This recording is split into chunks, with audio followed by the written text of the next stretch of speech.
In a quiet, poor little town, Amara, a young black woman, brings the last portion of her meal each day to an old, frail man living alone in the house across the road. People laugh at her, calling her foolish. But despite all the gossip, Amara keeps bringing food every evening. Over many shared meals, they become the only warmth in each other's lives. Until one day, the old man passes away and leaves behind a letter, one that changes her life forever.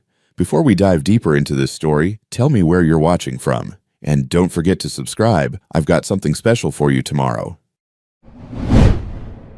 The town of Willow Creek sat quiet under the heavy summer heat. The streets were dry, the houses old, and the air thick with dust. Paint peeled from the porches, and rust covered every metal gate. It was the kind of town people drove through, but never stopped in. The kind of place that time forgot. Amara Lewis stepped out of her small wooden house, closing the door softly behind her. She was 21, tall, thin, and carried herself with quiet purpose. Her dress was faded, her shoes worn down to the soles. In one hand, she held a cloth bag with just enough coins for groceries. Her mother called from inside her voice, tired from sickness. "Don't be long, baby. The sun's too cruel today." "I won't." Mama Amara said, her tone gentle but firm. She walked down the steps into the sunlight. The dirt road shimmered with heat, and every step stirred a cloud of red dust. Children played nearby, kicking a dented can, laughing the way only children could laugh, in a place with nothing. A man on his porch watched them, fanning himself with an old newspaper. Somewhere, a radio played a gospel song, too slow to lift the air. Amara wiped the sweat from her forehead and walked on. Her mind was busy counting the coins, planning dinner, thinking about her mother's medicine, and the long week ahead. But she never let her face show worry. She smiled at people she passed, nodded when someone greeted her. Halfway down the road, she saw a woman on the other side, struggling with her old car. The hood was up, smoke curling out in thin gray lines. The woman cursed under her breath, trying to push it closer to the side of the road. Amara crossed the street without thinking. "You need help, ma'am?" she asked. The woman looked up, sweat dripping down her temple. "Lord, yes, child. This old thing just died on me." Amara dropped her bag and went to the back of the car. "Let's push it. I'll count to 3. You sure it's heavy?" "I've pushed worse," Amara said, smiling. 1, 2, 3. They pushed together, their feet digging into the dirt, the wheels groaning against the ground. The car rolled slowly, inch by inch, until it reached the shade of a big oak tree. The woman leaned on the hood, catching her breath. "Thank you, honey. You're stronger than you look." Amara grinned, brushing dirt from her hands. "It's the beans, ma'am. They keep me going." The woman laughed, then reached into her purse. "Here, take this. For your trouble." She held out a crumpled dollar. Amara shook her head. "No, ma'am. I just wanted to help." "You sure?" "Yes, ma'am. I've got enough." The woman smiled, still out of breath. "You're a good one. The world could use more like you." Amara lifted her bag, nodded politely, and kept walking. Inside, her chest felt lighter.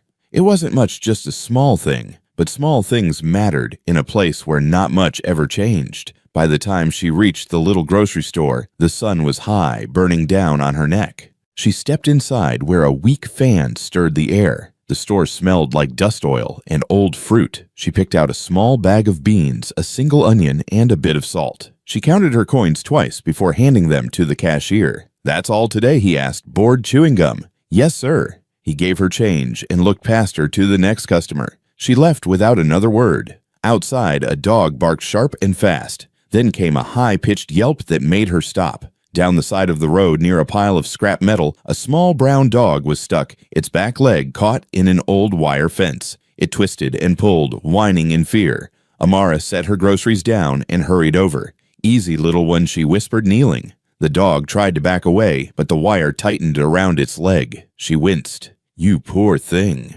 Her fingers worked fast, pulling at the wire. It was sharp. It cut her skin, but she didn't stop. The dog growled weakly, its whole body shaking. "Shh, I ain't gonna hurt you." She tugged again, bending the wire open enough for the leg to slip free. The dog stumbled back, then limped toward her tail, low but wagging. She smiled and patted its head. "See? You're okay now." The dog licked her hand once before trotting away down the road. Amara wiped the blood from her finger on her dress and stood. "You're welcome," she said softly, smiling to herself. She picked up her groceries and kept walking home. On the way back, a few people watched her from their porches. Some nodded politely, others whispered. In small towns, people noticed everything, especially kindness. They said she was too soft, too giving. "That girl'll never get ahead," one woman said once. "She gives everything away." Amara had heard it before, but she never answered. She didn't do good things for thanks or for pride. She did them because it felt right, and because her mother used to tell her, "Don't let this world harden you, baby. It already got too many hard people." As she reached her house, she stopped for a moment, wiping the sweat from her face. The sun was setting now, painting everything gold. The road glowed, and even the broken fences looked softer in the light. She looked around at her little town, the crooked houses, the people sitting quiet on porches, the smell of food drifting through the air, and for a second, she felt a strange peace. Her mother's voice called from inside. "You back, baby?" "Yes, ma'am," Amara said, stepping through the door. She set the bag on the counter. "Got the beans?" Her mother smiled weakly from her chair by the window. "That'll do." Amara washed her hands, filled the pot with water, and started dinner. The small house filled with the smell of onions frying, then beans simmering. The sound of the spoon against the pot was soft and steady, almost like a heartbeat. She looked out the window as she stirred. Across the road, the street was quiet. The air felt heavy, but she didn't mind. She'd done good today, helped someone save a life, even if it was just a small dog's. That was enough.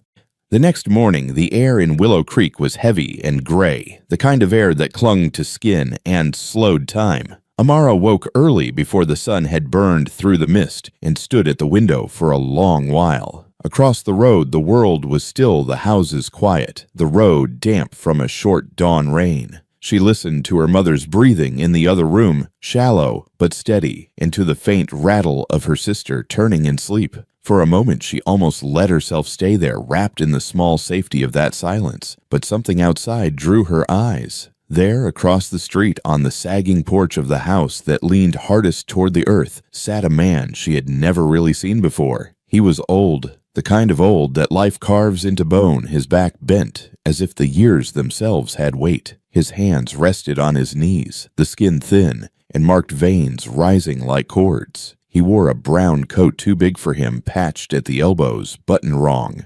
His head was bowed, his face hidden beneath the rim of a faded cap. Beside him on the porch board sat a small tin bowl, scratched and dented empty. He wasn't moving. He wasn't doing anything at all. He was just there, still patient, like he had nowhere to be and no one waiting for him. Amara frowned. She had passed that house 1,000 times, but she had never noticed him. Maybe he had always been there, or maybe she had just never looked close enough. The house belonged to no one she knew. Most people in Willow Creek didn't talk about it. They said the old man kept to himself, that he didn't want visitors. She thought about turning away, about making breakfast, but something in her chest tightened, that same small pull she'd felt yesterday when she helped the woman with the car and freed the stray dog. It was that instinct again, that quiet voice that said, "Don't look away." Outside, the sky was warming to pale gold. She stepped out onto the porch and watched him for a moment longer. He shifted slightly, reaching for the bowl with slow, trembling hands, as if it were precious to him. Then he set it back down and leaned against the post, eyes closing, lips moving silently. It looked like he was praying. A sound broke her focus, a door opening next door. Mrs. Hill stepped out, tying her robe tight, her hair in curlers, a cigarette already between her fingers. She followed Amara's gaze, then scoffed. "Don't waste your eyes on that one," she said, her voice sharp from years of gossip. "That's Elijah Turner. Used to be a carpenter, built half the porches in this town long before your time. Now he's just a ghost sitting in the sun, waiting on death to take him." She exhaled smoke and shook her head. His own daughter left him, went off north somewhere rich. Ain't come back once. Amara turned to her. "What happened?" Mrs. Hill shrugged. "Life. The same thing that happens to all of us. Some get lucky. Some get left behind." She flicked her cigarette into the dust and went inside. Amara looked back at the man. Left behind. The words echoed. She thought of her father, then gone since she was 16. His hands always rough, always tired, always building something that never quite lasted. He had worked himself sick and still never made enough to keep the roof from leaking. But he had been kind. He had never turned away from anyone in need. Amara felt that same ache she always did when she remembered him, that mixture of pride and sorrow that never went away. She watched Elijah Turner for a long moment more. He didn't notice her. When he finally moved, it was only to shift his bowl closer, holding it against his chest like a shield. She wondered if he was hungry or just lonely. Maybe both. The rest of the morning went by slow. Amara cleaned the kitchen fed. Her sister tended to her mother's medicine.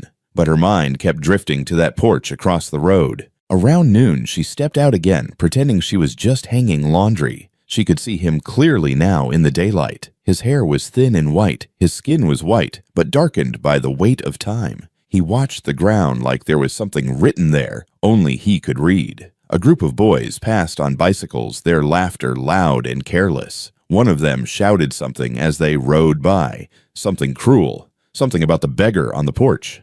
Amara's jaw tightened. Elijah didn't react. He didn't even flinch. He just stayed still, his fingers tracing the rim of the bowl. The sound of the bikes faded down the street, leaving the air heavy again. When evening came, she walked to the store for bread. The road was long and empty, the sun sliding low. She saw a few neighbors out sweeping their porches, nodding to her, then whispering after she passed. She didn't mind. She was used to being talked about. Kindness wasn't a thing people trusted much around here. When she came back, Elijah was still there. Only now his head was down deeper and his hand trembled when he tried to lift the bowl. She slowed her steps, heart beating hard. Something about it felt wrong, too quiet, too heavy. She crossed to her side of the road and stood at the edge of her yard watching. Her mother's voice came from the porch. "Amara, what are you staring at?" She didn't answer right away. "That man," she said finally. "He's been sitting there all day." Her mother sighed. "Let him be, baby. Some folks choose silence." Amara turned toward her. "He don't look like he's choosing it." Her mother didn't reply. She went back inside the screen door, slapping shut behind her.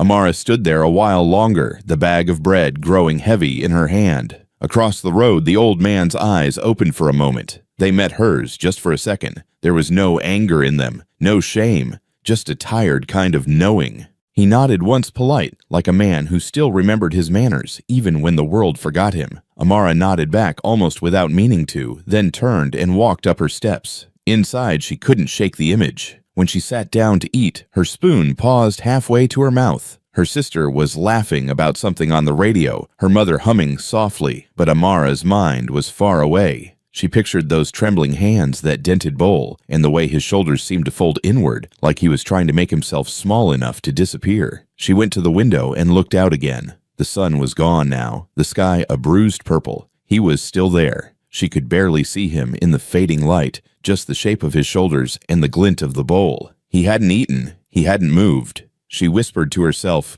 "What kind of life leaves a man like that?" Her mother spoke from behind her, soft but firm. "The same kind that makes girls like you want to fix it." Amara turned surprised. Her mother was smiling faintly, eyes tired but knowing. "You can't carry every broken soul, baby," she said. "You'll break first." Amara didn't argue, but her heart wouldn't let the thought go. Later that night, when the house was quiet and the crickets had taken over the silence, she sat by the window again. The moonlight was thin, painting silver lines across the floor. Through the glass, she could see the old man still on his porch, his head bowed, his bowl beside him. Something deep inside her stirred a mix of sadness, curiosity, and something softer, something she couldn't name yet. Maybe it was pity. Maybe it was recognition, because she knew what it felt like to be forgotten, to feel the world move on without you. She knew what it was like to want to believe someone still saw you. She thought of her father again, of how he used to say, "Kindness ain't weakness, baby. It's strength the world don't understand." And she realized she hadn't helped the woman with the car or freed the dog just to do good. She'd done it because she couldn't stand to see something struggle alone. She looked at Elijah's shadow across the street and whispered,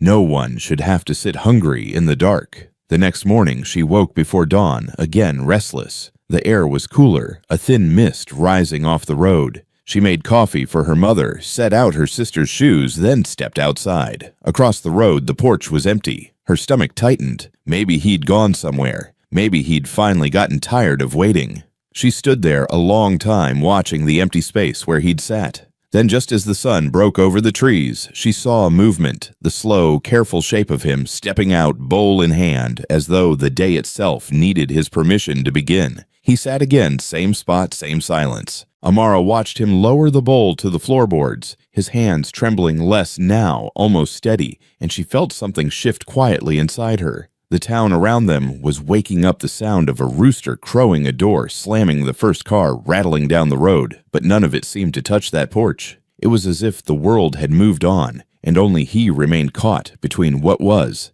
and what used to be. She went back inside, but the image stayed with her all morning. When her mother called her for breakfast, she barely ate. When her sister asked why she was quiet, she just said, "Thinkin'." Her mother watched her closely. About him, Amara nodded slowly. Her mother sighed, half in worry, half in surrender. "Then think kind, baby. But be careful. Some stories ain't yours to carry." Amara didn't answer. She just looked out the window again across the road to the man with the bowl and the house that seemed to sag beneath the weight of years. And though she didn't know it yet, that moment, the quiet watching the first spark of care, was the beginning of something that would change both their lives forever. The next evening, the air was thick and still heavy with the smell of dirt and beans simmering slow on the stove. Amara stood by the pot, stirring with a wooden spoon, watching the bubbles rise and pop. Her mother had gone quiet in the next room, dozing in her chair, her breathing steady but shallow. The radio hummed a gospel tune that barely reached over the soft hiss of the stove. The beans were thin tonight. Too much water, not enough salt, but they'd have to do. Amara filled 3 bowls, one for her mother, one for her sister, and one for herself. Then she paused. Through the window, across the dusty road, she saw him again, the old man, sitting in the same spot, the same bowl in his lap, still and waiting. His eyes were down, his hands shaking a little, as he held the bowl close as if the weight of it steadied him. She felt something twist inside her. "Mama," she said softly. Her mother stirred but didn't open her eyes. "You rest, okay?" Amara picked up a clean jar from the counter, one they used to keep sugar when they still had any. She filled it halfway with beans, careful not to spill. She tore a piece of cornbread in half, still warm from the pan, and set it on top. Her hand trembled a little, but she tightened the lid and whispered to herself, "He's just hungry, that's all." Outside, the sun was sliding down low, turning the sky orange and soft. She crossed the dirt road, dust puffing around her shoes. The boards on his porch creaked under her weight. The old man looked up, startled, his eyes wide and tired. "Evenin'," she said quietly. He blinked, confused for a moment. "Evenin', miss." Amara held out the jar. "You look like you could use something warm." His hands hesitated in his lap. "You don't gotta trouble yourself," he said, voice dry and thin. "It's no trouble," she said. "There's enough to share." He stared at the jar, then at her face. His lips trembled as he reached out, taking it carefully like it might break. "Thank you, child," he whispered. "You don't know what this means." Amara smiled a little. "Eat before it gets cold." He nodded. "Yes, ma'am." His eyes glistened, though he tried to hide it. "Been a long time since I had food that smelled like home." She stood there for a moment, unsure what to say. The sound of cicadas filled the quiet. He unscrewed the lid, the smell of beans rising into the warm air. He took a bite slow, his eyes closing for a second. "Lord," he murmured, "that's real food. Thank you." Amara stepped back, her heart full but heavy. "Good night, sir," she said. "Name's Elijah," he said softly. She smiled. "Good night, Mr. Elijah." When she turned to go, she heard him whisper, "God bless you, Amara." She stopped halfway down the steps, surprised. She hadn't told him her name. Back inside, her mother was awake, her face stern but not unkind. "You did it, didn't you?" Amara nodded. "He was hungry, Mama."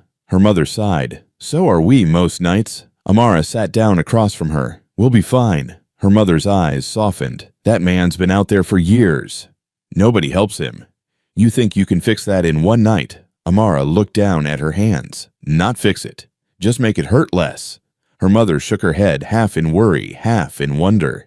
"You got your daddy's heart," she said quietly. "Too big for this world." The next evening, Amara did it again. She saved a portion before calling her sister to eat, filled the same jar, and walked across the road. This time, Elijah smiled when he saw her. "Didn't expect you back, child. You shouldn't have to expect," she said, handing him the jar. "Just sit. I'll come." He looked down at the jar, then up at her. "You're too kind for your own good." "Maybe," she said, smiling, "but I can live with that." He laughed, a rough, rusty sound that turned into a cough. When it passed, he said, "Ain't many kind folks left. Most don't even see me no more. I sit here, and they walk right by like I'm air."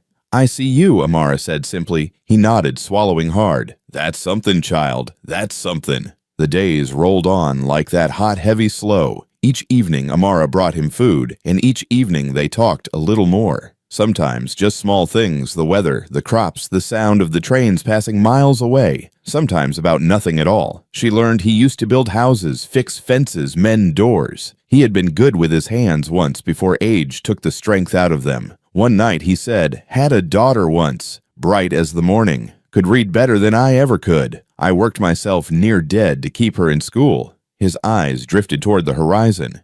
She left for the city. Got a good job, a nice car, new friends. Said she'd come back for me when she made it. Never did. Amara stayed quiet, her chest aching. He gave a small, broken laugh. "Guess she got too busy remembering what she didn't have and forgot what she did." Amara said softly, "I'm sorry." He waved a hand, shaking his head. "Don't be. I raised her to want more. Can't be mad she found it." He looked down at the bowl, his voice dropping. "Just didn't think more meant less of me." The crickets sang. The night air thickened with the smell of earth and smoke. Amara didn't know what to say. She wanted to tell him that maybe his daughter still thought about him. Maybe she still loved him in her own way. But the words felt small next to his silence. So she just sat on the porch rail, her hands clasped together, and let the quiet do what words couldn't. A few neighbors saw her there that night and whispered the next day at the store. "That Lewis girl's gone soft," one woman said, dropping tomatoes into a paper bag. "Feedin' that old beggar like he's family." Another woman laughed. "Foolish, if you ask me. Ain't nothing good come from pity." Amara heard them but didn't respond. She just paid for her flour and left. The sun burned hot on her neck as she walked home, but she felt no shame. Some people gave what they had. She gave what she could. That evening she brought cornbread again. Elijah looked stronger already, his eyes clearer. "You sure you ain't missing out yourself, child?" he asked. Amara shrugged. "We always make it stretch." He smiled faintly. "You got a good soul girl, the kind that still believes this world can be kind back. Maybe one day," she said. He chuckled. "Don't hold your breath." Still, when she left that night, his voice followed her down the steps. "You remind me of something I used to believe," he said quietly. She turned. "What's that?" He smiled, tired but warm. "That kindness ain't never wasted." Amara's throat tightened. "I'll see you tomorrow, Mr. Elijah." "Tomorrow, child," he said. When she got home, her mother was waiting again. "Folks talking," she said. "Say you spend your evenings feeding ghosts." Amara smiled faintly. "Then let 'em talk. Ghosts get hungry too." Her mother laughed despite herself. "You're something else, Amara Lewis." That night, Amara lay awake long after everyone had gone to bed. The moonlight cut through the cracks in the curtain, drawing pale lines across her blanket. She thought about Elijah's hands, about how they shook when he held the jar, about the way he said thank you like it was a prayer. She thought about his daughter somewhere far away, not knowing her father sat every night waiting for a voice that never came. Amara turned over, pressing her face into the pillow, whispering into the dark, "Nobody should be that alone." Across the road, Elijah Turner sat in the glow of the moon, the empty bowl beside him. For the first time in years, he wasn't thinking about hunger. He was thinking about the girl across the street, the one who smiled like hope still lived somewhere in this world. Word spread fast in Willow Creek. It always did. By the end of the week, everyone knew that Amara Lewis had been feeding the old man across the road. They didn't know his name, and most didn't care to. To them, he was just that beggar, the ghost on the porch who never left. But they knew Amara's name well enough, and they used it often in the same way people use a broom to stir up dust. At the grocery store, she felt it before she heard it. The quiet shift of eyes, the small smirk traded between women leaning over produce bins. "There she is," one whispered, pretending to pick tomatoes. "The girl who feeds charity like it's a hobby." The other woman chuckled. "Her mama must be proud, giving away food she can barely afford herself." Amara didn't lift her head. She paid for her beans and bread, thanked the cashier, and walked out. But as the door creaked shut behind her, she caught another line, low but sharp. "She'll wear herself thin for nothing. Kind hearts don't fill bellies." Outside, the air was hot and bright, the kind that made even the shadows look tired. She walked home with her head high, though her throat burned with anger she didn't want to feel. It wasn't shame, not really, more like frustration that kindness could make people cruel. When she reached her porch, her mother was there, rocking, slow, watching her.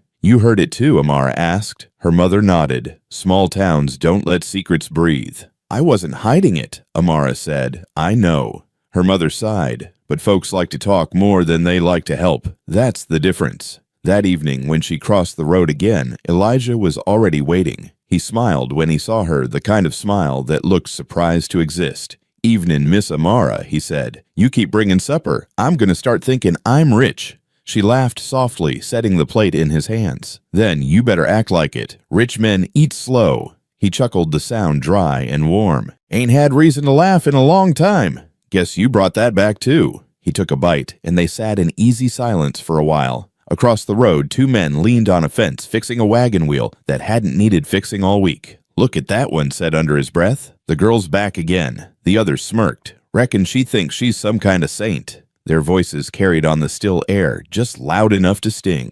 Elijah's jaw tightened, but he didn't look their way. Amara kept her eyes on the bowl. "Ignore them," she said softly. "They don't know better." Elijah's spoon paused midair. "They don't need to. Words don't change hunger." He gave a faint smile, though it trembled at the edges. "Still, thank you for defending an old fool." "You're not a fool," she said. "You're just tired." He nodded. "That's the truth." When she left that night, her fists were clenched so tight her nails dug into her palms. The whispers followed her home, bleeding heart, too soft, wasting her youth on a beggar. She sat at her kitchen table, silent. Her mother set a cup of water in front of her. "You can't fight gossip with anger, baby. It feeds off it." "Then what do I do? Keep doing what's right," her mother said. "Let time speak for you."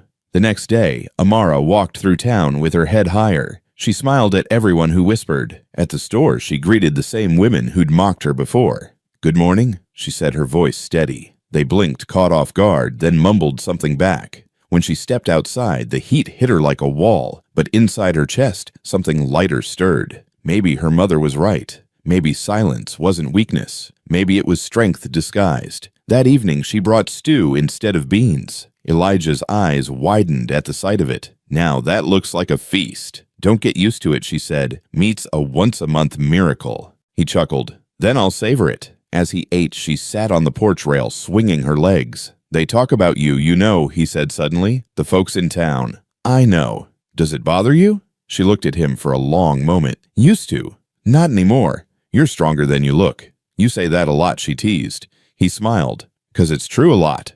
A light breeze passed, carrying the smell of rain and wood smoke. The sky was turning pink behind the trees. Elijah set the bowl down and wiped his hands on his coat. "When I was younger, I used to think people would remember me for what I built. Houses, porches, fences, you name it. I made it. But memory's a strange thing. Folks forget faster than wood rots." Amara leaned forward, resting her chin on her knees. "Maybe you built something else and just don't know it yet." "Like what? Like faith," she said. "Or hope. Those don't rot easy." He laughed again, shaking his head. "You talk like someone twice your age." "And you act like someone half yours," she shot back, smiling. From across the street, the same men from before called out again. "Hey, Turner, you begging for company now?" One of them laughed loud and sharp. Elijah froze. His shoulders tensed. His hand tightened on the spoon. Amara stood up. "That's enough," she shouted across the road. The men grinned. "We're just talking," one said, mock innocent. "Ain't no law against talking."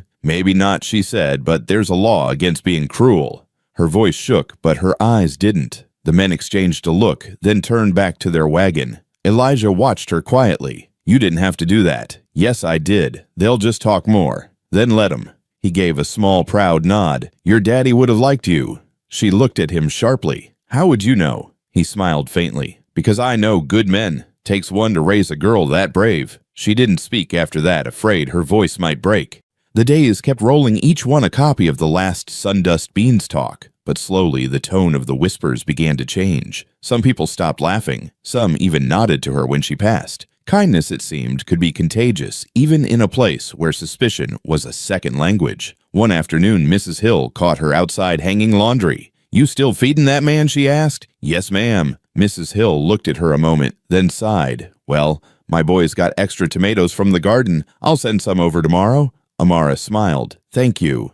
The woman sniffed. "Don't thank me. I just don't like seeing people starve, not even the old ones." She turned and walked off before Amara could say more, but the small crack in her voice told enough. That night, when Amara brought food again, Elijah noticed the tomatoes. "You spoil me now," he said, grinning. "Don't get too proud," she said. "They were charity." "Ain't that what this is?" he asked. "Not to me," she said. "This is respect."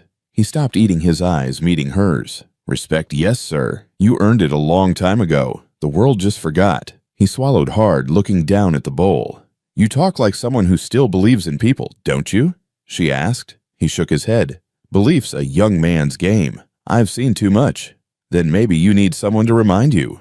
They sat in silence after that, the kind that felt easy, not heavy. The night sounds of Willow Creek surrounded them, the soft buzz of insects, the hum of faraway engines, the sigh of wind through pine trees. When he finished, he said quietly, "You shouldn't let their words get to you. They don't anymore. Good, because words are lighter than air. Let 'em float away." She smiled. "I'll remember that." When she rose to leave, he said, "Amara." "Yes, if anyone asks why you keep feeding me, tell 'em it's 'cause you got sense enough to see a man still worth feeding." She laughed softly. "Yes, sir. And thank you, child, for not letting me disappear." That night, when she returned home, her mother was on the porch waiting. "You standing taller these days," she said. "Guess kindness'll do that to a person." Amara sat beside her, resting her head on her shoulder. "Maybe it just helps me forget the rest." "Don't forget too much," her mother said, stroking her hair. "The world still bites." Amara smiled. "I got thick skin." Her mother laughed, the sound deep and proud. "That you do." Across the road, Elijah turned down the lamp on his porch and looked toward their house. He could see their shadows through the curtains, two women sitting close, the shape of something like peace between them. He whispered into the dark, "Lord, thank you for the kind ones." And for the first time in years, he slept without dreaming of hunger. Summer deepened over Willow Creek, and the days began to melt together thick and slow as syrup. The cicadas screamed through the afternoons, the air shimmered above the asphalt, and the dust on the roads turned to powder under every passing step. Amara had grown used to the rhythm of her evenings, cooking quietly, setting aside a small share, then crossing the road to Elijah's porch with the same jar clutched in her hands. It wasn't charity anymore. It had become something else, something steadier, like a promise. Neither of them spoke, but both understood. That evening, she found him sitting in his usual place, his eyes half closed, a faint smile on his face. "Evenin', Mr. Elijah," she said, stepping onto the porch. He opened his eyes slowly. "Evenin', Miss Amara. Thought maybe the heat ran you off. It'll take more than heat to stop me," she said, handing him the plate. He laughed quietly. "Stubborn as ever. Your daddy must have been the same way." She smiled. He was. "Mama says it's a family curse." He took a bite, chewing slow. "Ain't no curse to be kind, even when the world don't return it." For a while they sat in silence, the sound of distant children playing echoing down the street. Then Elijah spoke again, voice low, thoughtful. "You ever wonder why people stop helping?"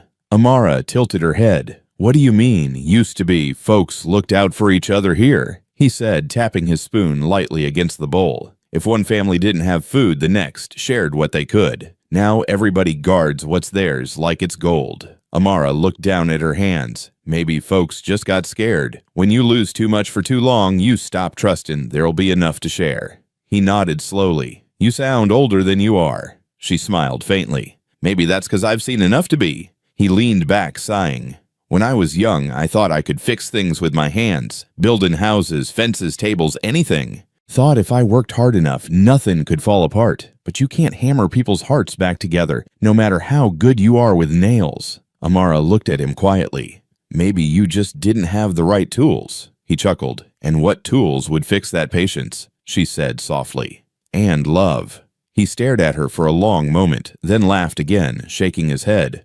"Girl, you talk like a preacher. Maybe I'd just listen like one," she said. The sun dipped lower, casting long shadows across the porch. Elijah finished his meal, wiped his mouth, and handed her the empty bowl. "Thank you again, Miss Amara." She hesitated, watching the tremor in his hands. "You should rest more," she said gently. He smiled faintly. "Resting too long makes a man disappear. I sit out here so I remember I'm still here." She nodded, understanding more than she could say. "Then I'll keep bringing you supper so you don't forget." As she turned to leave, he said quietly, "You already remind me enough."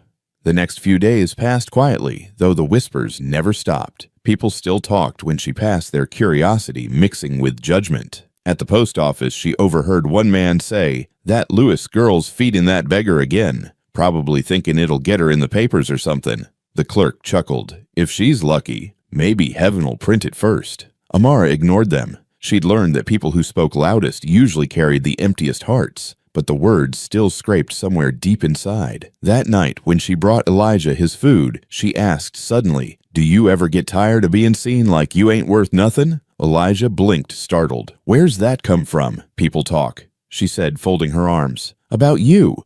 About me. Like helping somebody something to be ashamed of." He nodded slowly. "They'll always talk. It's easier to whisper than to work." "But it ain't right," she said, her voice low. "You don't deserve it." He smiled softly. "Child, I've been called worse than poor. The trick ain't in changing their words. It's in not letting them change you." She stared at him for a moment, then exhaled. "I don't know how you do that." He chuckled. "You will. One day." The night settled thick and heavy around them. Across the street, lights flickered on in a few houses. Somewhere, a dog barked and the faint sound of gospel singing floated through an open window. Elijah watched the sky for a while, his eyes reflecting the dim glow of the porch lamp. "Tell me about your daddy," he said suddenly. Amara hesitated, surprised. "What for?" "Because I can see him in you," he said, "and I reckon it's been a long time since anyone asked." She smiled, the corners of her eyes softening. He was quiet, worked long hours, never complained. He used to fix things too, just like you. Couldn't walk past a broken fence without mending it. "Sounds like a good man." "He was," she said. "Even when we didn't have much, he'd still help people. Once, he gave our last loaf of bread to a neighbor who lost her husband. Mama was mad, but he just said better to go to bed hungry than to let someone starve alone." Elijah smiled faintly. "Now I see where you get it." She looked down, embarrassed. "I just do what feels right." He nodded. "That's the best kind of right." As the weeks passed, the two grew closer. Elijah began to wait for her every evening, his eyes lighting when he saw her coming down the road. He'd fix the porch chair so she had a place to sit, sometimes even sweep the dust away, though it always came back by morning. And Amara found herself thinking of him even during the day, wondering if he'd eaten, if he'd rested, if he still sat there watching the street like a man waiting on time itself. But one day, when she came home from the store, she found the porch empty. His chair sat pushed back, the bowl gone. Her stomach sank. She crossed the road, her steps quick. "Mr. Elijah," she called. No answer. The air was thick with heat, the kind that made sound heavy. She knocked on the door, but it swung open easily. The house was quiet inside, dim, and smelled of dust and wood rot. "Mr. Elijah." From the back room came a weak voice. "I'm here, child." She followed the sound, her heart pounding. He was sitting on the floor beside his bed, his face pale, his breathing shallow. "Lord, you scared me," she said, kneeling beside him. "What happened?" He tried to smile. "Guess I stood up too fast. Ain't what I used to be." She helped him up, her hands under his arms. "You shouldn't be alone like this," she said, guiding him back to the bed. He sank onto the mattress, groaning softly. "Don't got much choice, do I?" Amara looked around the small room.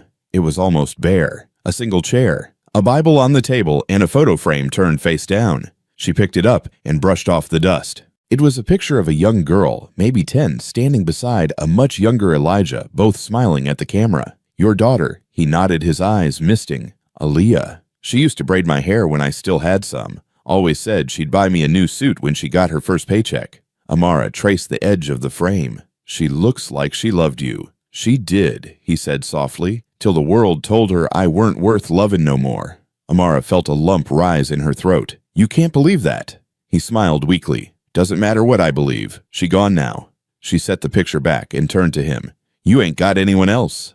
He shook his head. "Just you seems like." Something in her chest broke a little at that. "Then you got me for real," she said firmly. He looked at her for a long time, his eyes glistening. "You remind me of her sometimes, the way you don't give up on people." Amara forced a smile. "Then I'll take that as a compliment." He laughed softly, though it ended in a cough. She stayed until he fell asleep, then quietly straightened the room, folded the blanket at the foot of his bed, and whispered, "You're not alone anymore." When she stepped outside, the sun was setting behind the trees, painting the town in amber light. Across the road, her mother stood on their porch watching. Amara crossed back her feet, slow, her thoughts heavy. "You were in there a while," her mother said. "He fell. I helped him up." Her mother nodded. "He's lucky you came by." Amara looked back at the house, at the man who'd spent years forgotten in plain sight. "Maybe luck's not the right word," she said softly. "Maybe it's just time somebody remembered him." Her mother touched her shoulder. "Just don't lose yourself remembering everyone else." Amara smiled faintly. "Maybe that's exactly how I'll find myself." That night she couldn't sleep. The image of Elijah sitting alone in that dark room wouldn't leave her. She lay awake listening to the crickets, the creak of the house, her sister's soft breathing in the next room. She thought about how kindness could feel like a blessing and a burden at the same time, how loving people meant carrying their pain too. But she didn't regret it, not one bit. Outside, the moon rose high and silver, and across the road a single porch light flickered on. It glowed faintly through the window of Elijah Turner's house, a small, steady light in the middle of a quiet town that had learned to look away. And though Amara didn't know it yet, that light would be the start of something neither of them could have imagined. The following week began with thunder. Rain came hard over Willow Creek, washing dust from the roads and hammering the roofs that had been thirsty for years. The whole town smelled of wet wood and earth. Amara stood at her window, watching the storm. Her apron still tied her hands, wet from washing dishes. Across the road, Elijah's porch was empty. The chair he always sat in rocked gently in the wind. Worry crawled up her spine. She dried her hands on her skirt and grabbed her coat.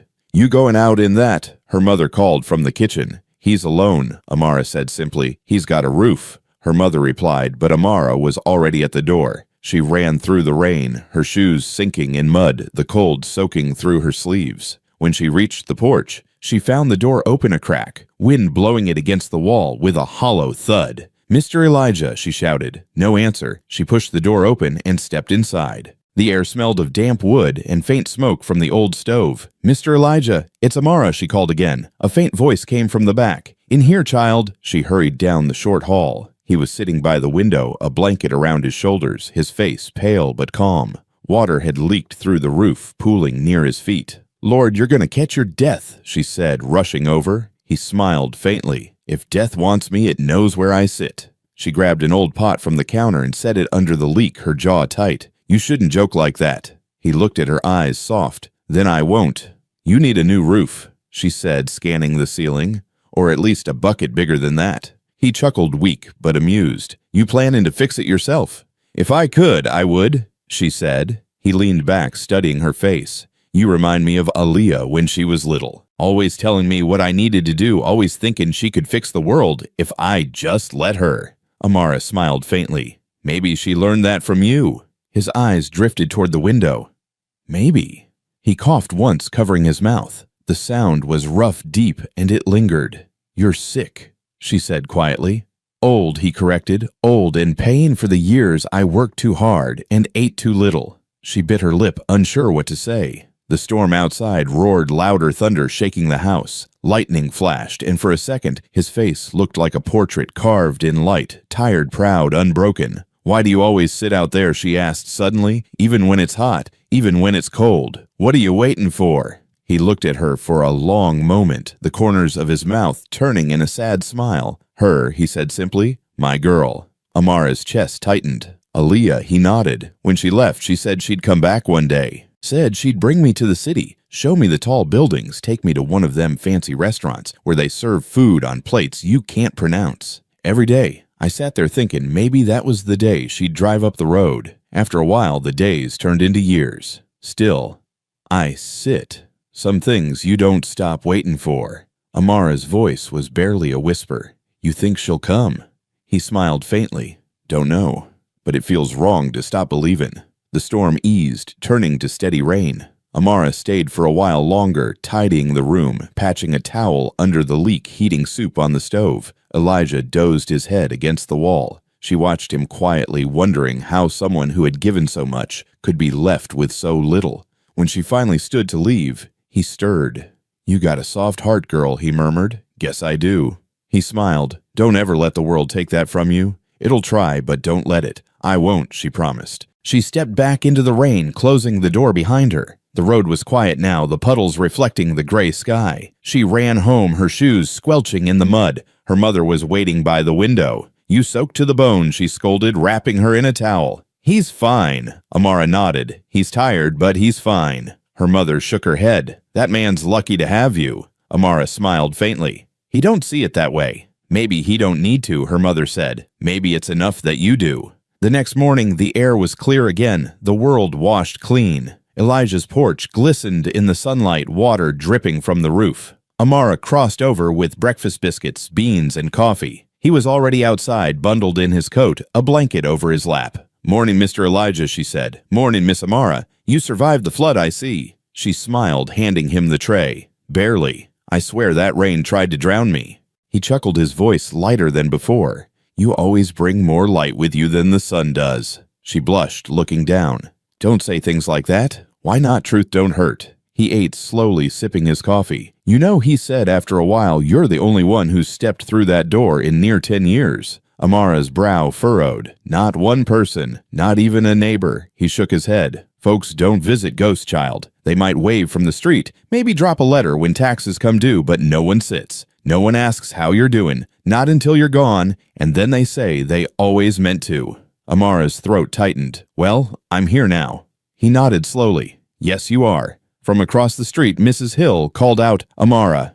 "Your mama needs help with the sheets." Amara turned. "Be right there." She faced Elijah again. "I'll come back this evening, all right." He smiled. "I'll be waiting same as always." That night she returned with stew and cornbread. The air was warm and full of crickets. The two men from down the road were sitting on the fence again, pretending to fix the same wagon. "Would you look at that one?" said loud enough for her to hear. "That girl's at it again. Must be looking for something in return." Elijah glanced at her, but she kept walking chin high. She set the food down, her hands shaking a little. "I don't care what they say," she said softly. "I know," he replied, "but I do." She frowned. "Why?" "Because they don't see you right. They don't see me right either. To them, I'm just a story to tell when they're bored. And to you—" He paused, his voice catching. "To you, I'm still a man." Amara looked at him, her eyes warm. "That's all you ever been." He nodded, the corner of his mouth lifting. "Then maybe that's enough." They sat together until the stars came out, the night air cooling around them. Elijah told her stories about his youth, about the houses he built, the fields he'd worked, the nights he'd danced barefoot in the dirt with Aaliyah when she was small. His laugh was soft, full of memory and loss tangled together. At one point he said quietly, "You ever think some people are sent to remind others what love looks like?" Amara looked down, her voice steady. "Maybe. But sometimes I think we're just people who can't stand to see the world turn cold." He smiled. "Either way, I'm glad you came down my road." When she left, he stood slowly watching her cross back home. The lamp in her window glowed warm, casting soft light across the street. For the first time in a decade, Elijah Turner didn't feel invisible. He felt seen, known, and alive. And though neither of them said it aloud, something unspoken passed between them that night, an understanding that kindness, once given, binds two souls tighter than blood ever could. The days that followed felt different in Willow Creek, though nothing in the town had changed. The same cicadas screamed through the afternoons, the same heat clung to the porches, and the same people whispered behind fences, but something quieter was shifting, something small and human that most folks didn't notice. Amara could feel it every time she crossed the dirt road. Elijah had grown thinner, but his eyes seemed brighter now, the hollow weight in them softening a little each evening she came. What had begun as a simple act of kindness had turned into something that felt like rhythm, like breathing, something neither of them said aloud, but both depended on. One afternoon, Amara came home from work to find her mother waiting at the table, a letter in her hand. "This came for you," her mother said, sliding it across the worn wood. The envelope was cream-colored with gold ink along the edge. Amara frowned. "Who's it from?" Her mother shrugged. "Looks important. Don't see that kind of paper much around here."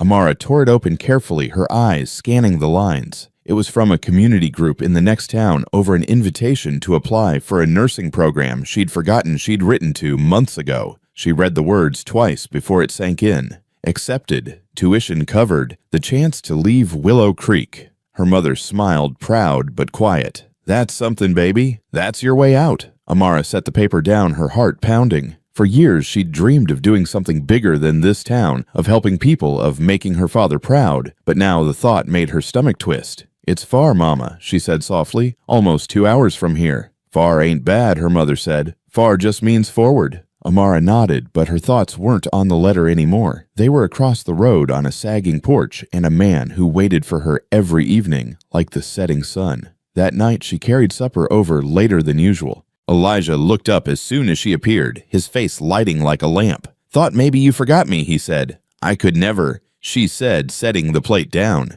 He took the bowl and looked at her closely. "You're quiet tonight." "Just thinking," she said. "'Bout what?" She hesitated, then told him. He listened without interrupting, his eyes steady. When she finished, he set his spoon down slowly. "That's a good thing, Amara. You got a chance most folks never get." She looked at him. "I can't leave you, Mr. Elijah." He chuckled softly. "You can and you should." "No," she said, shaking her head. "You don't understand. You're alone here." He smiled faintly. "I've been alone a long time. You didn't cause that, and you can't cure it by staying." She swallowed hard, her throat tight. "I don't want to go if it means leaving you like this." He leaned forward, his voice gentle but firm. "Child, listen. You done more for me than anyone in this town. You gave me back my dignity, my hope. But this," he gestured to the space between them, "this was never meant to keep you here. It was meant to help you find your way." Her eyes burned. "I ain't ready to say goodbye." He smiled, tired but warm. "Then don't. Just promise me you'll go when it's time." The porch fell quiet. The air buzzed with insects, and the sky dimmed into gold. She wanted to argue, to tell him she couldn't, but something in his voice told her not to. He'd made peace with being left before. Maybe this time he just wanted it to mean something. The next morning, Amara couldn't sit still. She folded clothes, refolded them, read the letter again, then set it aside. Her mother watched her from the chair. "You're wrestling with something," she said. Amara sighed. "I don't want to hurt him. Baby kindness ain't measured by how long you stay. It's by what you leave behind." Amara looked out the window. Elijah's porch was empty. The chair still rocked slightly from the morning breeze. "What if what I leave behind disappears when I do?" Her mother smiled faintly. "Then maybe it wasn't meant to last forever, just long enough to change something." That evening, she crossed the road again. Elijah was already waiting, a folded newspaper in his hand. "You look troubled," he said, studying her face. "I've been thinking about what you said," she admitted. "About going." He nodded. "And I'm scared." He smiled. "Good. Fear just means you care. If you weren't scared, it wouldn't matter enough." She sat beside him, the boards creaking under their weight. "What if I go and nothing changes?" He laughed softly. "You already changed something. Me." Her lips trembled, and she looked down at her hands. "You always know what to say." He leaned back, closing his eyes. "That's age talking, not wisdom. When you live long enough, you learn which words matter." A moment passed before she whispered, "I'll write you every week." He chuckled. "You'll have better things to do than write to an old man. I'll do it anyway. Then I'll be waiting on the mailman," he said, smiling. The night deepened around them, the sounds of the town fading into a soft hum. When she stood to leave, he said her name, his voice softer than usual. "Amara." She turned. "You remind me of something I lost a long time ago. Not just kindness, faith. In people. In God, maybe. You gave me that back. Don't ever think what you did here was small." Her throat closed and she whispered, "I'll never forget you." He nodded once. "And I'll never stop thanking you." She went home that night and sat by the window for hours, staring at his porch light glowing across the road. Her mother came in quietly and placed a hand on her shoulder. "When do you leave next month?" "That's soon." Amara nodded. "Feels too soon." Her mother squeezed her shoulder. "The right things always do." The following days passed like falling leaves, slow but certain. Amara kept helping Elijah, cooking, cleaning, listening to his stories. But something unspoken hung between them, now a knowledge that time was running short. One afternoon she found him coughing hard, struggling to catch his breath. She ran inside, helped him sit up, rubbed his back until the fit eased. "You need a doctor," she said, panic edging her voice. He waved a hand. "Ain't no doctor gonna change what's coming. I'm just wearing down is all." Tears welled in her eyes. "Don't say that." He smiled weakly. "Don't cry for me, child. I done my living. You just make sure you do yours." She held his hand, her voice breaking. "I don't want to lose you." He squeezed her fingers gently. "You ain't losing me. You're carrying me with you. Every time you choose kindness over comfort, I'll be right there." Amara didn't speak. She just nodded, pressing his hand to her cheek. That night, as she crossed back home, the stars hung low and bright above the town. From her porch, her mother called softly, "You did right by him." Amara looked back across the road at the faint glow of Elijah's window and whispered, "He did right by me too." In that quiet hour, under the hum of crickets and the soft wind through the trees, Amara Lewis finally understood what her father once meant when he said that love doesn't always look like romance or family. It looks like care, like presence, like two souls refusing to let the world harden them. And as she stood there watching the light in Elijah Turner's window flicker against the dark, she realized she hadn't just saved an old man from loneliness. He had saved her from forgetting what kindness could still mean in a tired world. The last week of August came heavy and slow. The air pressed thick against Willow Creek, like the world was holding its breath. The fields were burnt gold, the dirt roads cracked again from too much sun, and every porch fan in town hummed tiredly against the heat. Amara could feel the season turning, not just in the air, but in her chest. Each morning she woke with a knot in her stomach, counting the days until she would leave for the city. The letter from the nursing program sat folded neatly inside her Bible, a quiet reminder that her life was about to change, and that someone she loved would not be coming with her. That evening, when the cicadas began their slow song, she crossed the road with supper, as she always did. The light from Elijah's porch flickered weakly, casting long shadows on the steps. He was sitting there, the blanket over his knees, a half-empty cup of tea beside him. He looked smaller somehow, his shoulders slumped, his hands trembling slightly, even at rest. "Evenin', Mr. Elijah," she said, her voice gentle. He smiled without lifting his head. "Evenin', Miss Amara. You're late, I know. Mama needed me to help fix the roof again. I brought you cornbread and beans, still warm."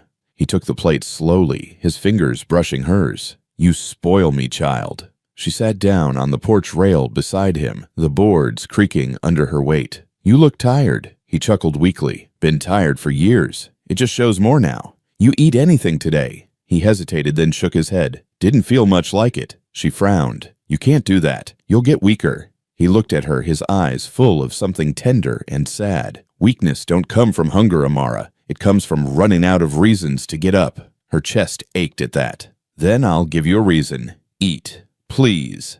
He smiled faintly, picking up the spoon.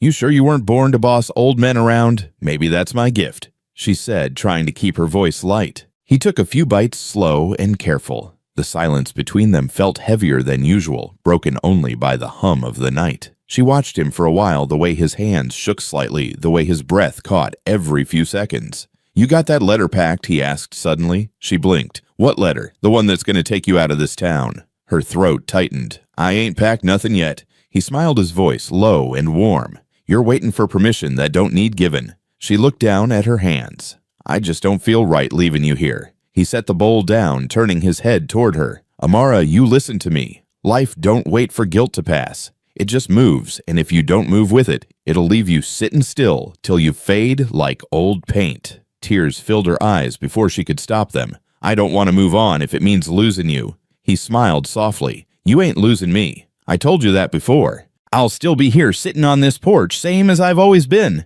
And when you make it out there, when you start helping people, I'll know I had a small part in that. That's enough for me." She looked at him, her lips trembling.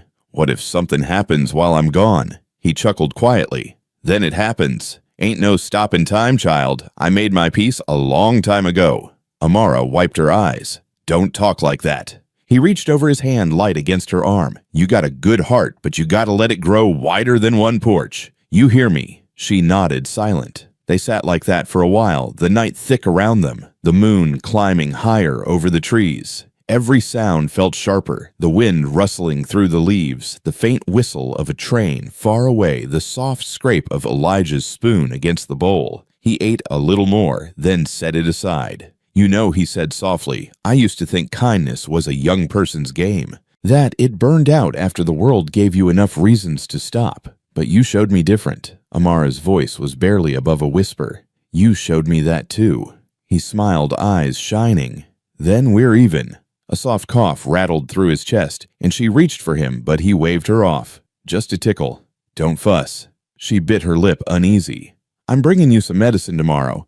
I'll ask Mama to find something at the clinic." "You save your money," he said firmly. "Spend it on gas to get to your new life." "I'll do both," she said. He laughed softly. "You're too stubborn for your own good. Learned from the best," she replied. The moonlight cut across his face, then pale and gentle. And for a moment, Amara saw him, not as the frail old man the town pitied, but as he must have been, once a strong man with steady hands, a father who built and gave and waited. She thought of his daughter, the one who never came home, and a sudden wave of anger and sadness rose in her chest. "She doesn't deserve your faith," Amara said quietly. "That woman left you here like you don't matter." He didn't answer right away. When he did, his voice was calm.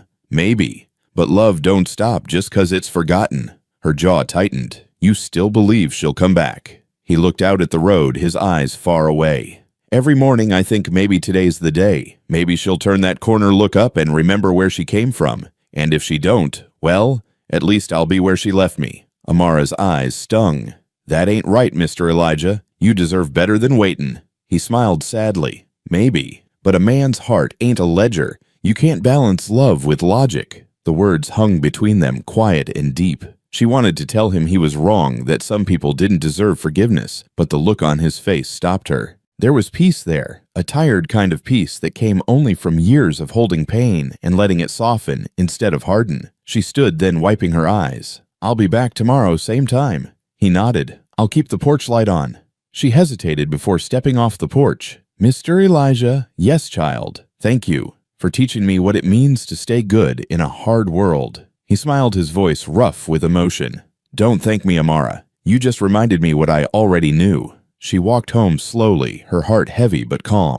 Across the road, his porch light burned steady in the dark, casting a faint circle of gold against the wood. The air was thick with summer sounds, the low hum of frogs, the rustle of wind, the whisper of time moving forward. Inside her house, her mother looked up from her chair. "He okay tonight?" Amara nodded, though her voice caught. "He's just tired." Her mother studied her face. "And you?" Amara swallowed hard. "I'm learning to let go." Her mother smiled softly. "That's the hardest kind of love, baby." Outside, the porch light across the road flickered once, then steadied again. Amara sat by her window, watching it glow, the image blurring behind her tears. She knew what the light meant. It meant he was still there, still waiting, still believing.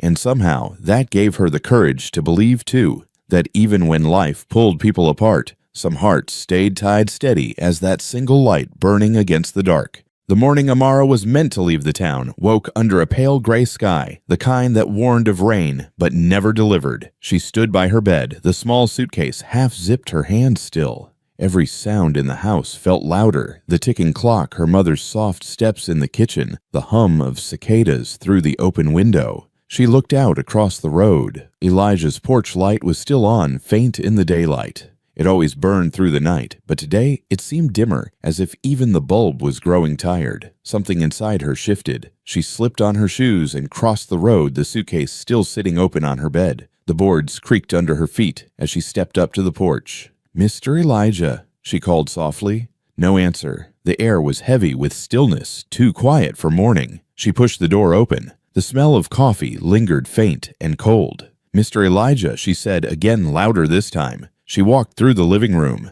The chair by the window sat empty, the blanket folded neatly across the arm. Her heart began to race. She moved toward the back room. That's where she found him, sitting upright in bed, the quilt pulled to his chest, eyes closed, his face peaceful. For a long moment she didn't move. The air around him felt sacred somehow, still and soft, as if time itself had bowed its head. She whispered his name again, though part of her already knew. Her hands trembled as she reached out, touching his shoulder. He was cold, but his expression was gentle, almost smiling, like a man who had simply fallen asleep after finishing a long day's work. A small folded piece of paper rested on the nightstand beside him. Her name was written on it in shaky handwriting. She picked it up carefully, her breath unsteady. The letter was short, only a few lines. "Dear Amara, if you're reading this, I've gone where the hurt can't find me. Don't be sad, child. You gave an old man back his purpose. I reckon that's more than most folks ever get in a lifetime. Go live yours now. And when you see the sun break after a long rain, think of me sitting on that porch waiting just a little while longer. Love, Elijah." Her throat closed. She pressed the letter to her chest, a sound catching in her lungs that wasn't quite a sob and wasn't quite a breath. Her legs gave way, and she sank to the floor beside the bed. The room smelled faintly of cedar and soap, the faint hum of the world outside pushing against the silence inside. For a long time she sat there, tears running freely, her shoulders shaking. Eventually she stood. She straightened his quilt, wiped her face with the back of her hand, and whispered, "I'll miss you." Then she turned toward the window. The light outside had grown softer, breaking gently through the gray clouds. She took one last look at him, then quietly closed the door behind her. The news spread fast. By afternoon, the town was gathered near his porch. Some brought flowers, some stood with hands in pockets, murmuring half-guilty condolences. "He was a good man," someone said. "Didn't deserve to go alone," said another. Amara stood on the porch steps, her face pale, holding the letter tight. When the preacher came, he asked gently, "You were close to him, weren't you?" She nodded, her voice quiet. "He was my friend." The preacher sighed. "You gave him comfort, child. That's a blessing." She looked out at the small crowd, the faces that had once whispered about Elijah's begging, now lined with shame and curiosity. "He didn't want pity," she said. "He just wanted to be seen." The words silenced them.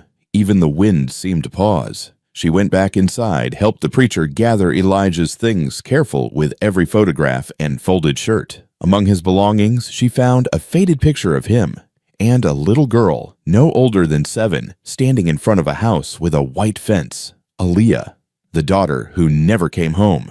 She slipped the photo into her pocket. 2 days later, the funeral took place under a broad oak tree on the edge of town. The preacher spoke briefly, his voice low and solemn, the sound of crickets weaving through his words. Amara stood near the front, her hands clasped. When the time came for people to share memories, no one stepped forward at first. Then she did. Her voice shook at the beginning, but steadied as she spoke. Mr. Elijah wasn't rich, and he wasn't perfect, but he gave more than most folks who have both. He didn't have family near, but he made me feel like his. He taught me that kindness don't have to be loud, just consistent. She paused, glancing at the small wooden casket. He used to say he was waiting on his daughter to come back. I think now he's gone to find her himself, and maybe, just maybe, he's finally home.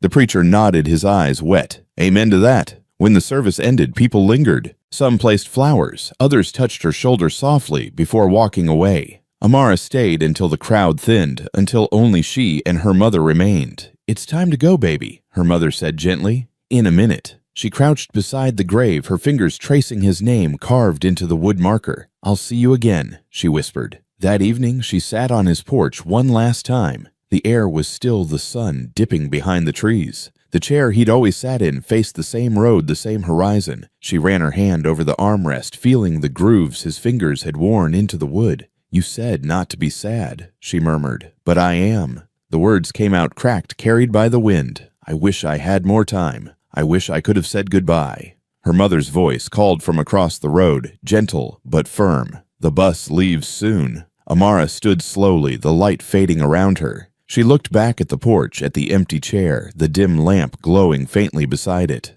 Then she whispered goodbye, Mr. Elijah, and turned toward home. The bus stop was quiet when they arrived. A few people waited in the fading daylight, their bags beside them. The driver nodded as Amara climbed aboard, her small suitcase in hand. Her mother hugged her tight, her voice soft. "You carry his heart with you, you hear." Amara nodded, her eyes glistening. "I will." The bus rumbled to life. As it pulled away, she looked out the window. The road wound past Elijah's house, the porch light now glowing steady against the dusk. She smiled through her tears, imagining him sitting there, nodding like he always did when she left for the night. For a moment, it almost felt real, the world holding its breath again, waiting just like he used to. Hours later, the bus rolled into the city. The skyline rose tall and bright, the lights glittering like 1,000 tiny stars. Amara pressed her forehead to the glass, her reflection ghosted over the view. She thought of Elijah's words. Life don't wait for guilt to pass. He had been right. She was here now, in motion, carrying him forward. When the bus stopped, she stepped down onto the wet pavement. The air smelled of rain and car exhaust and beginnings. She looked up at the towers, then down at her reflection in a puddle. Tired eyes, steady heart. She smiled faintly. "I made it," she whispered. "I made it, Mr. Elijah." The next morning, as she unpacked in her small dorm room, she unfolded the letter again, smoothing its wrinkles. The ink had faded slightly, but the words still shone clear. She pinned it above her bed beside the photograph of him and his daughter. Each morning after that, she read the letter before heading to class. Each night, she left a small lamp on by the window, its light glowing against the dark city skyline. It wasn't much, but it was her way of keeping the porch light burning, her promise that she would never forget the man who had taught her that kindness was its own kind of home. And every now and then, when rain swept across the city and sunlight broke through, after she'd pause, close her eyes, and whisper with a small, knowing smile, "You can rest now, Mr. Elijah. I'm still carrying you."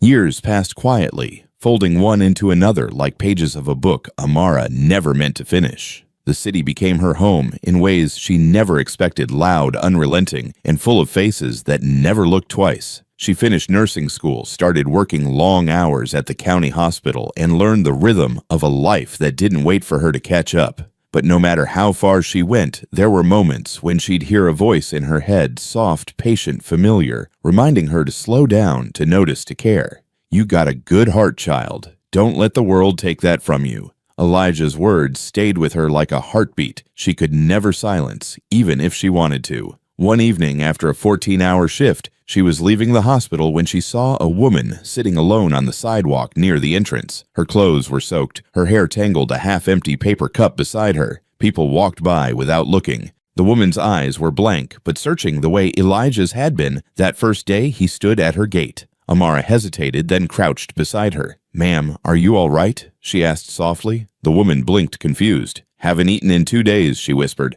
Amara looked at the paper bag she was holding, her untouched dinner. She handed it to the woman without thinking. "Here," she said. "It's not much, but it's warm." The woman stared at her for a long moment before taking it. "You don't know me?" she murmured. "Why are you kind?" Amara smiled faintly. "Because someone was kind to me first." When Amara walked away, she felt the same quiet peace she used to feel leaving Elijah's porch, that small certainty that she'd done something right, even if no one else saw it. It wasn't until later that night, sitting by her apartment window, that she noticed the rain starting again, steady, soft, rhythmic. She turned on the lamp by her window, the same one she always kept lit when it stormed, and whispered, "It's still shining, Mr. Elijah. I hope you see it." Years moved on. Amara became head nurse, respected by her colleagues, known for her calm under pressure and her fierce compassion. She rarely spoke of her past, but the people around her could feel it, the weight and grace of someone who had carried sorrow and turned it into purpose. Then one spring afternoon, a young woman came into the hospital lobby, asking for her. She was in her late 20s, neatly dressed, holding a folder close to her chest. "Are you Nurse Lewis?" she asked. "I am," Amara replied. The woman hesitated before speaking. "My name's Aaliyah Turner." Amara froze. The sound of that name struck through her like lightning. "Turner," she echoed softly. "Yes," the woman said. I was Elijah Turner's daughter." For a moment, the noise of the hospital faded, the beeping monitors, the echoing footsteps, everything. Amara stared at her, her breath caught. You came back," she whispered. Aaliyah nodded slowly, her eyes full of guilt. "Too late. I know that now." They stepped into the quiet of Amara's small office, the hum of fluorescent lights above them. Aaliyah sat clutching the folder like it was holding her together. "I didn't know," she said. "Not until a few months ago. I was in the city when he died. I saw something about his funeral online. I wanted to go, but I couldn't. I thought maybe I didn't deserve to." Amara's throat tightened. "He waited for you every day." Aaliyah's voice cracked. "I know. God, I know. I thought I'd have time. I kept telling myself I'd come back when life settled down, when I made something of myself. Then one day, I woke up and he was gone." She swallowed hard. "I've spent every day since wishing I'd come home sooner." Amara looked at her, seeing the resemblance, the shape of her eyes, the curve of her jaw, the same softness Elijah carried even in his frailty. "He never stopped believing you would," she said quietly. Tears spilled down Aaliyah's cheeks. "I don't know why. I don't deserve that kind of love." Amara shook her head. "He didn't love you because you deserved it. He loved you because you were his." Aaliyah pressed a hand to her mouth, sobbing quietly. After a moment, she opened the folder and pulled out a small envelope. This was found in his things. "It's addressed to you." Amara stared at the familiar handwriting on the paper, trembling as she took it. She hadn't expected another letter. Her name curved across the front in that same shaky script. She unfolded it carefully. "Dear Amara, I hope by the time you read this you've found peace in your new world. If by some grace my girl comes home, tell her she was never too late in my heart. Tell her I forgave her long before she asked. And tell her you are the reason I remembered how to love without regret. Don't let sorrow make you small child. Keep giving even when it costs you. It'll come back around in ways you can't imagine. Elijah." Her hands trembled as she read. The words blurred with tears, but she could still hear his voice, in each line steady, kind, sure. She passed the letter to Aaliyah. The younger woman read it slowly, tears falling silently. "He forgave me," she whispered. Amara nodded, her voice low. "He never stopped." Aaliyah covered her face, crying softly. "I don't know how to live with that kind of mercy." "You don't have to earn it," Amara said. You just carry it forward." They sat in silence for a while, the kind that didn't need filling. When Aaliyah finally stood, she said quietly, "I've been working on something in his name, a community shelter near where he used to live. I want people like him to have somewhere to go, somewhere warm." Amara's eyes widened. "That's beautiful." "I was hoping you'd help," Aaliyah said. "You knew him better at the end than I did. You understood him." Amara smiled faintly. "I'd be honored." Months later, the shelter opened in Willow Creek. It stood not far from where Elijah's house once leaned, rebuilt from its ruins. A small bronze plaque by the entrance read, "The Turner House," for those who gave more than they had. People came from across the county, that day neighbors, families, strangers with nowhere else to go. The air was warm, filled with the sound of laughter and music, and for the first time in years, the town didn't feel forgotten. Amara stood beside Aaliyah, both women watching as children ran across the lawn. Aaliyah spoke softly. "He'd like this, wouldn't he?" Amara smiled. "He'd call it too fancy." Then he'd sit right there by the door, greeting every soul that walked in. They laughed quietly. The moment felt light, easy. Then Aaliyah looked at her serious again. "Thank you, Amara, for taking care of him when I didn't." Amara shook her head. "He took care of me, too." The sun dipped low over the horizon, the sky streaked with orange and pink. A gentle breeze passed through, stirring the leaves, and for a moment, Amara thought she heard his voice in it, a faint hum, a whisper of contentment. She closed her eyes, smiling through her tears. That evening, when the crowd had gone and the town grew quiet again, Amara stood alone by the steps of the shelter. The porch light flickered on automatically, casting a warm circle of glow across the yard. She reached out and touched the railing, the metal cool beneath her fingers. "You got your light back, Mr. Elijah," she whispered, "and it ain't never going out." She stayed there until the stars appeared, until the night wrapped itself around the little town in soft silence. Somewhere in the distance, a train whistle blew long and low, like a sigh carried through the years. Amara turned to leave her heart full, but steady, the echo of his voice still clear inside her kindness. "Don't die. It just changes hands." And as she walked away, the porch light burned on steady bright, unyielding the same way it had all those nights before, when an old man waited for a daughter who never came home, and a young woman crossed the road with a bowl of beans and cornbread. It glowed now, not for waiting, but for remembering a beacon for anyone lost in the dark. And somewhere in that quiet space between heaven and earth, Elijah Turner smiled his heart at rest, his light still shining through her. Join us to share meaningful stories by hitting the like and subscribe buttons.